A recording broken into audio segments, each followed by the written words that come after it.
tentei 9 meses engravidar e quando eu engravidei, eu fiquei 3 meses com o meu bebê e acabei perdendo. Assim, o meu mundo caiu, sabe? Eu fiquei em choque quando ela falou assim que o coração do bebê não tinha parado de bater. Eu fiquei em choque. Futura gravidinha, vamos falar assim, amigas? Vamos falar que a gente é futuras gravidinhas, não vida de tentante. Oi, amigas! Voltei pro canal e no vídeo de hoje, como vocês já viram aqui embaixo no título, esse assunto e também na thumbnail, hoje eu vou conversar com vocês sobre um assunto que, apesar de eu já ter um vídeo aqui no canal falando sobre isso, foi um vídeo muito breve, que eu não abrangi demais o assunto, porque eu tinha ainda feridas em relação. Porém, hoje eu já tô bem curada, hoje eu já consigo vir e compartilhar com vocês. O intuito desse vídeo é vir e compartilhar, porque a partir desse mês agora, desse ciclo, nós já vamos poder tentar engravidar novamente. E eu sei que tem muitas meninas que estão passando por isso ou que já passaram por isso. E hoje eu vim compartilhar a minha experiência, vim contar para vocês aí como que foi a minha vida de tentante, né, nesses 9 meses, porque eu tentei 9 meses engravidar e quando eu engravidei, eu fiquei 3 meses com o meu bebê e acabei perdendo. Então foi um momento muito delicado, onde eu vi muitos vídeos também para tentar me conformar de uma certa forma. E eu gosto de falar sobre esse tipo de assunto, de ajudar a outras mulheres também, da gente ter essa troca de experiência. Então, é sobre isso que vamos falar hoje e de forma alguma eu quero gerar gatilho em alguém. Se você se sente sensível em relação a esse assunto, se você ainda não tá bem para ouvir sobre isso, fique à vontade para fechar essa tela. Eu tenho muitos vídeos legais aqui no meu canal e vou deixar linkado alguns aqui na descrição. Caso você queira ir lá ver, eu tenho outros assuntos também. E você que quer continuar aqui nesse vídeo, vamos então iniciar o nosso bate-papo. O assunto principal desse vídeo então vai ser a minha experiência com o aborto retido, como foi a minha experiência também com a curetagem, como que foi as minhas tentativas ali, a minha caminhada nos 9 meses que eu tentei engravidar e após ter o positivo, como eu me senti. Então eu vou compartilhar esses assuntos com vocês nesse vídeo. E também quero vir agora, a partir de agora, compartilhar com vocês as nossas novas tentativas para engravidar. Eu não gosto muito de falar que eu vou ser uma tentante, porque eu acredito muito na lei da atração e eu acredito que se eu sempre falar que eu vou ser uma tentante, eu só vou tentar. Tô muito confiante de que Deus tem tudo nas suas mãos e tudo é no tempo dele.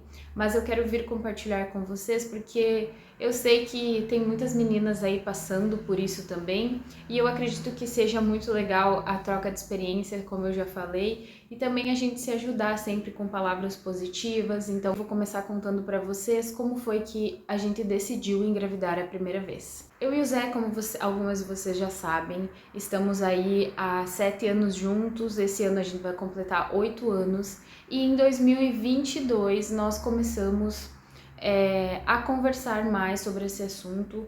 A gravidez sempre foi um assunto que estava em pauta na minha cabeça, porque é algo que eu sempre quis.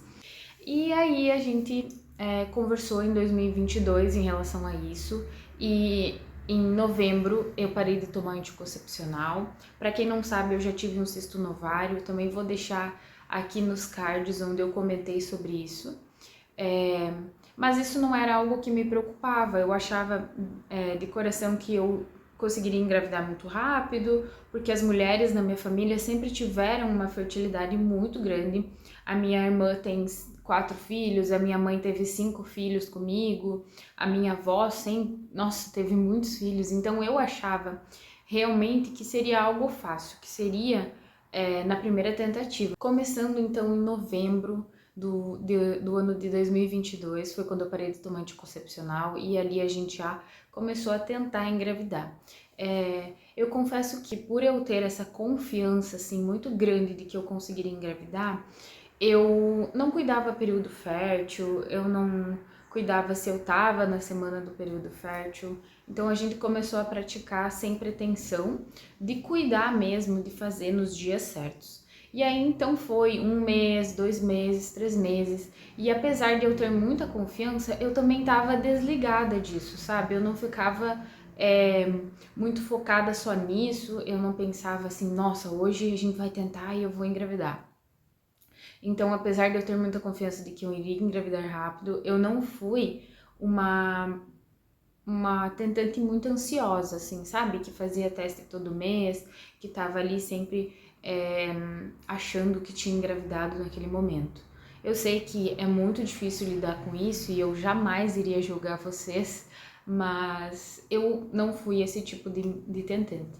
Então, quando eu percebi que tinha algo de errado, assim, que foi quando ia completar 8 meses que a gente estava tentando engravidar, eu fui numa médica. E isso se passaram, né, muito tempo, porque eu comecei a tentar em novembro de 2022 e aí foi lá por junho ou julho de 2023, pelo SUS mesmo. Eu tinha que fazer os meus exames de rotina daquele ano e aí então eu resolvi já comentar com ela sobre essa tentativa que a gente vinha tendo há algum tempo e não estava dando resultados.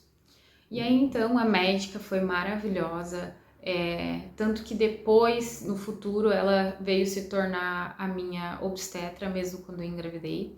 Ela me passou vários exames para mim e para o Zé, também para ele, porque é muito importante a gente cuidar não só da nossa saúde, como a saúde do nosso companheiro também tem que estar em dia, né? E aí então nós fizemos todos esses exames e no mês seguinte eu acho que a minha mente descansou, assim, sabe? Tipo, fiz todos os exames, vai dar tudo certo. E aí foi nesse mês que eu engravidei, que foi em agosto. Então, sim, provavelmente foi em julho que eu fiz esses exames com a médica, esse acompanhamento ali breve com ela. E aí, vou deixar aqui em cima nos cards também o vídeo onde eu descobri e contei pra minha família. Nossa, foi algo maravilhoso, é uma sensação que eu não consigo expressar em palavras pra vocês. Eu me sinto emocionada só de falar aqui pra vocês, então imagina no dia, assim, sabe? É uma mistura de ansiedade com medo também, né? A gente fica um pouco assim insegura porque como eu nunca havia engravidado, não tinha filhos, era minha primeira gestação, eu fiquei assim, meu Deus, e agora? Eu acho que a maioria de vocês que já passaram por isso vai me compreender e vai dizer que é realmente assim, a gente fica, né? Meu Deus, e agora? O que que eu faço, sabe? Aonde que eu vou primeiro? Em que médico eu vou primeiro? Qual médico vai me acompanhar a partir de agora? Qual exame eu vou precisar fazer? Então foi uma mistura de sentimentos também, uma felicidade enorme, porque como a gente já havia tentando há algum tempo, foi uma surpresa enorme para minha família, porque a gente não havia comentado de fato que a gente estava tentando engravidar, que a gente iria, né, planejar um bebê. E aí foi uma surpresa grande para todo mundo. Agora eu vou falar para vocês como foi no mês que eu engravidei de fato, que foi em agosto. Quais foram as coisas que a gente fez para conseguir engravidar? Basicamente, a gente não mudou nada da nossa rotina. O Zé sempre foi uma pessoa muito saudável, muito ativa, sempre cuidou muito da saúde e eu desleixava um pouquinho, confesso para vocês. Eu nunca fui uma pessoa que gostou muito de fazer exercício físico e também a minha alimentação era totalmente errada. E aí, então a gente não mudou quase nada, a única coisa que a gente mudou foi mesmo cuidar bem o período fértil e praticar um dia sim, um dia não. E obviamente no dia da ovulação também praticar. E eu acredito que foi nesse dia que eu consegui engravidar. Eu vou deixar para vocês aqui embaixo o nome do aplicativo que eu usei para me guiar e também se eu lembrar eu vou deixar uma fotinho do ícone dele aqui para vocês. Se você ainda não tem um aplicativo, esse aplicativo eu indico porque é muito bom e eu continuo usando ele. Ele sempre me ajudou muito nos períodos menstruais e quando eu tentei engravidar também, porque ele dá ali no calendário dele a semana, os dias certos da ovulação. E se você já tem algum aplicativo que você use, comenta aqui embaixo também, deixa aqui nos comentários para que a gente possa compartilhar essa experiência, para que outras meninas também possam escolher o aplicativo que for melhor para elas. Agora eu vou falar para vocês então como foi depois que eu descobri o positivo, quais foram as providências que eu tomei. Depois que eu descobri o positivo, a primeira coisa que eu fiz foi procurar um médico pelo SUS, porque a gente não tinha plano de saúde.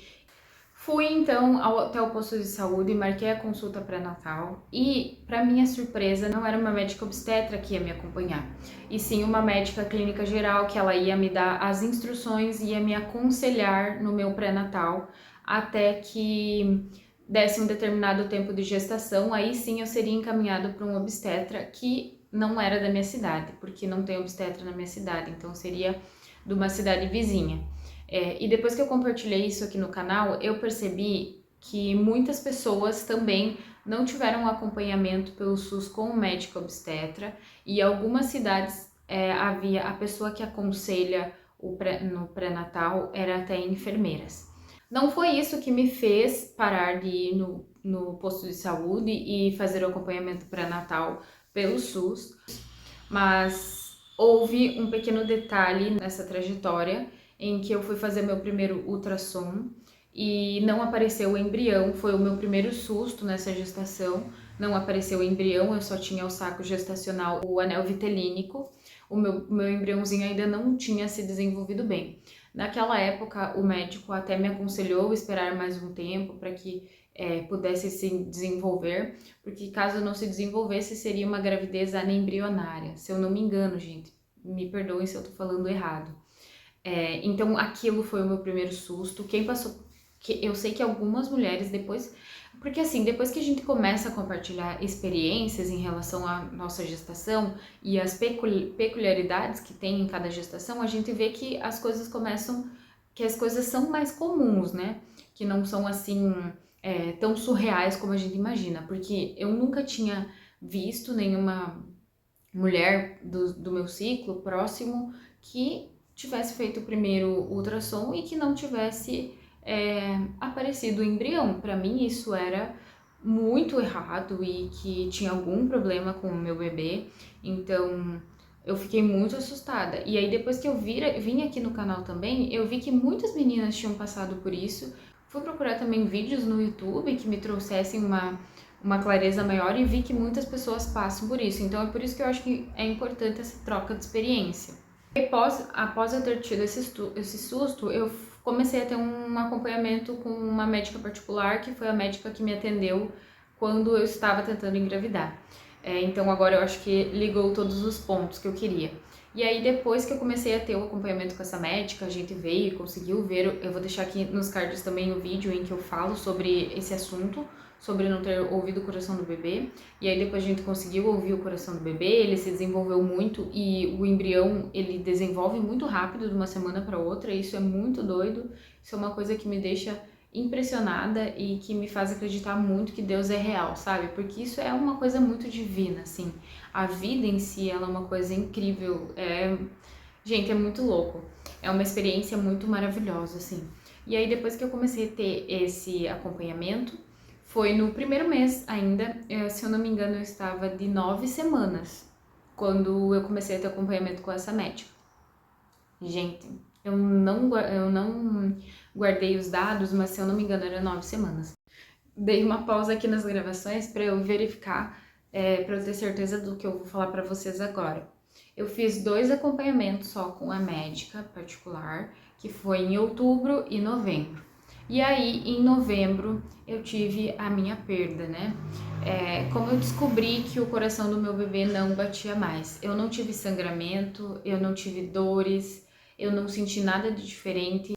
E aí, como que eu descobri a perda do meu bebê? Estava programado para, em novembro, eu fazer o primeiro ultrassom morfológico. É um ultrassom que precisa ser feito a cada trimestre. E isso é muito importante para a gente ver todo o bebezinho, para ver se ele não vai nascer com deformidades, para ver se ele está saudável, se o cérebro está se desenvolvendo muito bem. Dia 10 de novembro eu fiz a consulta com a minha médica obstetra e a gente fez o ultrassom, tava tudo certo.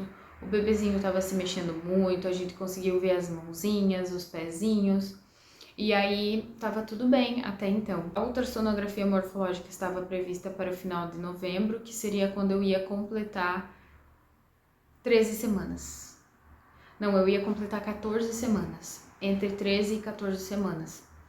E aí então eu fui, cheguei lá, era em outra cidade, tanto que levou 3 horas pra gente chegar, porque era bem mais longe da minha cidade.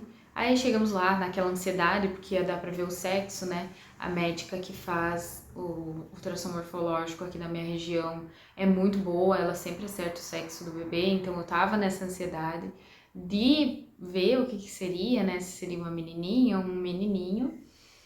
E ao chegar lá, iniciamos então o ultrassom. O ultrassom seria por cima da barriga. E aí eu acredito que ela já, quando ela colocou assim, ela já viu que tinha algo de diferente. Ela pediu para que fosse feito então o ultrassom transvaginal, para que fosse visto melhor. E aí ela colocou o aparelho e veio a notícia ruim. Ela falou assim, olha, eu tenho uma notícia que não é muito boa. O coração do bebê não está batendo. Aí ela começou, aí assim, eu não sei explicar pra vocês, mas foi horrível, foi horrível. Sabe nessas cenas de filme, quando as pessoas recebem uma notícia ruim, e aí tudo fica mudo, e as pessoas continuam falando, e aquela pessoa, ela não consegue entender o que as pessoas estão falando? Foi assim que eu me senti. Tanto que depois o Zé me relatou algumas coisas que ela tinha falado que eu não lembrava, que eu não tinha escutado, porque assim, o meu mundo caiu, sabe? Eu fiquei em choque quando ela falou assim que o coração do bebê não tinha parado de bater. Eu fiquei em choque. Aí depois que a gente saiu lá do ultrassom, ela sentou com a gente na sala dela e ela começou a falar todos os problemas que o meu bebê tinha. Aí ela falou que o principal deles é que o meu feto tinha desenvolvido uma síndrome de Patau, uma síndrome muito rara, e essa síndrome causa incompatibilidade com a vida e traz junto dela muitas deformidades. E aí então ela falou que o bebê tinha uma fenda palatina, que é quando o lábio é aberto, o céu da boca não tinha se desenvolvido, não tinha fechado. A barriguinha do bebê não tinha fechado por completo na hora de se desenvolver.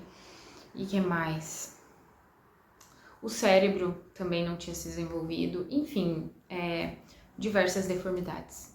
Ela disse que é muito raro um bebê nascer com essa síndrome e se nasce, logo em seguida morre. Claro, sempre tem suas exceções, mas ela falou que era o mais comum de acontecer. Eu saí da sala, eu mantive a postura, eu tentei não chorar, mas eu não aguentei, eu chorei, porque assim, era uma coisa que eu queria muito, há muito tempo, sabe? Era um sonho que eu tava procurando, que eu tava tentando há muito tempo. E não era só esses 9 meses que a gente tentou engravidar, eram há muitos anos. E aí eu perdi o meu bebê, sabe? É uma coisa que o mundo cai, assim, pra gente. Quem já passou por essa experiência vai poder concordar comigo. Comuniquei a minha obstetra, marcamos então a curetagem. Agora eu vou contar pra vocês então como foi a minha experiência com a curetagem. E aí foi marcado tudo lá, tudo certo, e aí fomos para o centro, porque é feito no centro cirúrgico. Chegando lá, eu tomei uma anestesia, se eu não me engano, é peridural, que foi aqui na coluna, aqui embaixo. Perdi o movimento das pernas. E também o médico me deu um sedativo para que eu não ficasse, na hora do procedimento, acordada. Não senti nada, depois que eu tomei o sedativo eu apaguei, só vinha acordar quando já tinha acabado mesmo o procedimento. Não senti exatamente nada do procedimento. Logo depois do procedimento eu tive que ficar na sala de espera, esperando até a movimentação das minhas pernas voltarem. Eu acho que demorou ali uma meia hora, 40 minutos. Eu tô falando assim porque eu ainda tava meio grogue, então eu não tenho certeza de nada.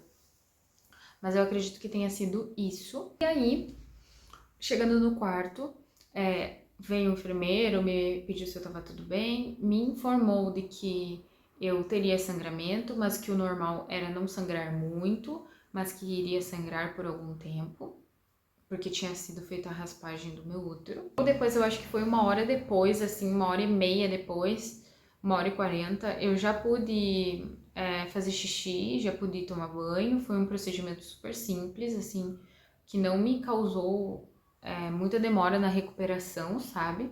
Claro que, obviamente, eu tinha que ficar em repouso, mas eu não foi uma cirurgia, né?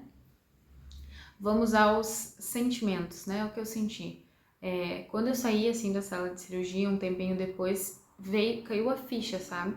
De que eu estava no hospital, de que eu tinha entrado num centro cirúrgico. Então, foi um momento que eu tive uma crise ali existencial, chorei bastante, o Zé toda hora e a todo momento me apoiando, graças a Deus. Ele foi a minha base nesses momentos difíceis, assim, me assegurou de todas as formas que quando desse a gente ia tentar de novo, que ia dar tudo certo. Só que mãe sente, né? Porque a gente é mãe assim que vê o positivo. E aí passar por essa experiência do aborto retido, da médica ter falado que teria que ser feito por etagem, então foi tudo voltando na minha mente naquele momento que eu saí, né, da sala de cirurgia. Mas logo depois que eu saí, eu ganhei alta no mesmo dia. Eu fiz na parte da manhã e de noite eu já ganhei alta. Aí eu tive muito apoio da minha família, eu acho que isso é muito importante. E eu acho que para que a gente consiga superar, a gente tem que ter muito apego em Deus, sabe? Acreditar que tudo passa, que a vontade dele é muito maior que a nossa. Porque eu sei que tem meninas que o mundo acaba realmente, assim, o meu mundo acabou, não vou dizer que não, mas foi por um tempo breve, sabe? Então, o que me ajudou muito foi o meu apego com Deus, a minha fé e a minha família. E aí voltamos, então, acho que um mês depois a gente voltou, foi em dezembro, a gente voltou a fazer uma revisão com a minha médica para ver se estava tudo bem, fiz ultrassom, meu útero estava perfeito, não tinha dado nada de errado, graças a Deus. Inclusive no dia que eu fiz o ultrassom, ela disse que eu já estava ovulando, eu já tinha tido o meu primeiro ciclo menstrual depois da perda.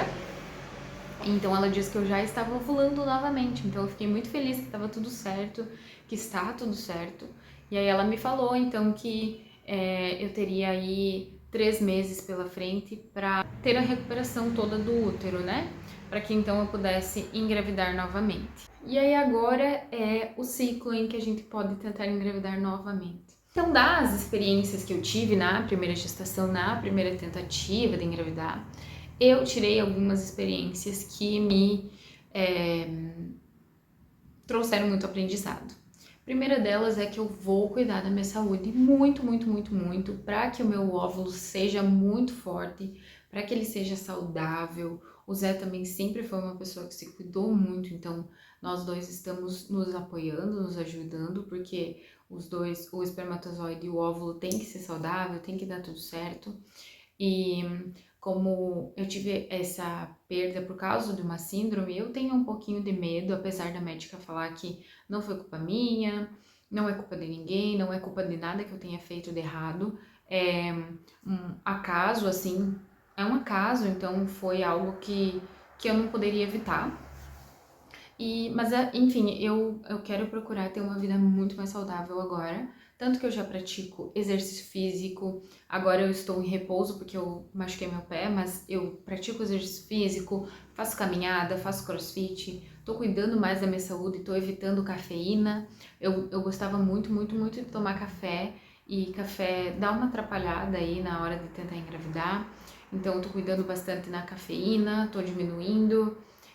O açúcar também não tô consumindo mais tanto, tô procurando comer comida saudável, comida de verdade, arroz, feijão, uma carninha branca, tô gostando muito de comer peixe também, e comer verdura, comer bastante legume e beber muita água. Então esses são os principais pontos que eu tô cuidando agora pra nossa tentativa de engravidar. Já nesses 3 meses que a gente ficou se prevenindo, eu já estava fazendo todo esse processo para que agora, quando a gente fosse tentar engravidar, desse tudo certo, né? Eu não tenho muitas expectativas de que seja rápido, vou ser bem sincera para vocês. Eu tinha muito medo disso, porque foram 9 longos meses tentando engravidar, então eu tive muitas crises de ansiedade ao pensar que poderia demorar tudo isso. Porém, eu não tenho muita expectativa de que vai ser no primeiro ciclo, de que vai ser no segundo, no terceiro. Eu não tenho expectativas nenhuma, se vai ser agora, se vai ser depois. Eu simplesmente entreguei tudo para Deus e confio muito na vontade dele e eu espero muito de verdade que a vontade dele seja feita na minha vida, porque ele faz tudo perfeito, né? Ele nunca erra, os planos dele são maravilhosos e eu acredito que toda essa experiência que eu passei foi para minha evolução própria, foi para que eu conseguisse ser cada dia melhor e uma mãe melhor agora. Então estamos aí na tentativa do nosso bebê arco-íris e tenho certeza que Deus vai me abençoar e eu vou conseguir engravidar. Eu queria muito vir compartilhar com vocês isso aí. Muitas amigas comentaram comigo que eu não deveria vir e compartilhar isso no canal, que eu não deveria contar quando eu estivesse grávida. Porém, eu acho que apesar das pessoas terem um olhar mal, que possa atingir, eu acredito muito em energia, eu acredito muito mais no meu Deus, eu acredito muito mais que Ele tem o poder sobre tudo e que jamais, em hipótese alguma, alguém tão normal quanto nós, tão humano quanto nós, possa fazer uma coisa tão mal que é fazer a gente perder uma vida. Então, não vou me atentar a isso, a inveja, a energias negativas, porque eu tenho um Deus maravilhoso que me blinda, um Deus que é meu escudo, um Deus que traz a vida. Então, eu acredito que somente Ele possa tirar, sabe? E isso não entra na minha cabeça de que alguém como a gente possa colocar um olho tão ruim ao ponto de tirar a vida de um ser humano, que é um bebezinho, que é uma vida que está ali crescendo em nós. Então sim, vou começar a compartilhar com vocês agora essa vida agora de futura gravidinha. Vamos falar assim, amigas? Vamos falar que a gente é futuras gravidinhas, não vida de tentante. Para que a gente atraia então isso para nós, para que a gente consiga engravidar. Quero desejar que Deus abençoe muito vocês, que as tentativas de vocês tenham muito êxito e que vocês consigam engravidar logo aí. Vamos nos unir, comentem aqui embaixo o que vocês acharam desse vídeo, se vocês gostaram, se vocês gostam disso e se vocês querem que eu compartilhe ainda mais a nossa vida de futuras gravidinhas aí. E que Deus abençoe muito vocês, eu espero muito que tenham gostado que eu vim compartilhar com vocês essa experiência, que foi toda essa minha experiência, da tentativa até o positivo e do positivo à curetagem, à perda e tudo mais. E agora as novas tentativas, que a gente seja muito abençoada por Deus, todas nós. O vídeo foi esse, já deixa seu like, se inscreve aqui embaixo no canal, ativa o sininho para não perder nenhum vídeo. A partir desse mês de abril nós teremos 3 vídeos da semana, segunda, quarta e sexta-feira. O horário vai continuar às 19 horas, mas caso vocês interajam muito aí com os vídeos e a gente cresça um pouquinho mais, eu posso começar a postar eles ao meio-dia para que vocês consigam ver antecipado. Compartilhe esse canal com alguma amiga, compartilhe esse vídeo com alguma amiga que está passando por essa experiência ou que já passou e alguma amiga que gosta desse tipo de assunto para me ajudar em cada vez mais. Um beijo, até o próximo vídeo, tchau!